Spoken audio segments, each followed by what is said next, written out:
What's up, ladies and gentlemen? How are you guys doing today? Welcome to another episode of Phenomenal Views, and I am your beloved host, Nick Smith. Who else runs this show? Nobody. But this is my review for Netflix's series of unfortunate events, The Reptile Room, Parts 1 and 2.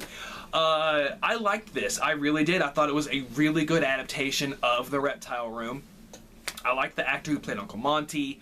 I loved the way that they designed the house and the reptile room itself. I loved how they went into more depth about like what kind of animals he has, and we got more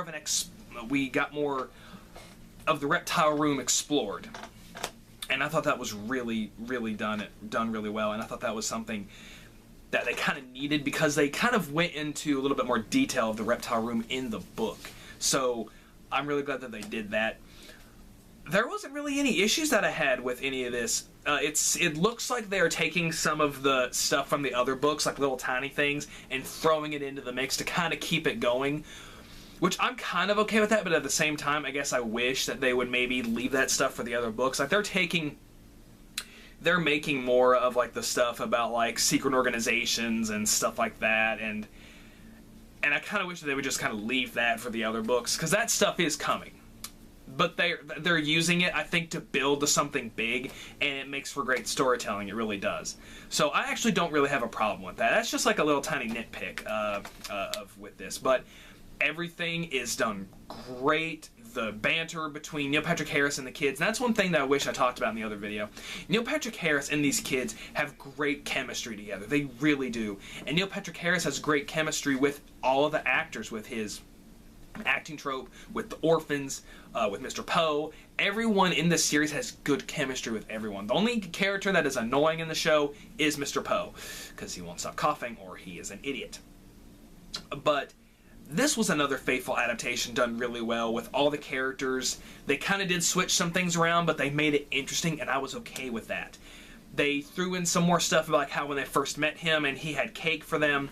About also how he said he was going to be taking them to the movies, and he did, and even some stuff about Peru, and even they kind of even build up to the fact that maybe Dr. Montgomery knows what's going on, and it leads to an interesting twist. It really does. This was another good episode, and one thing that I actually think is really cool is the intros for each book are different. So like the first intro, Neil Patrick Harris sang about how the orphans were going to be moving in with him. Well, in this one, he sings about how they're going to be moving in with Dr. Montgomery, and also how Stefano is going to be coming after them. And I like that.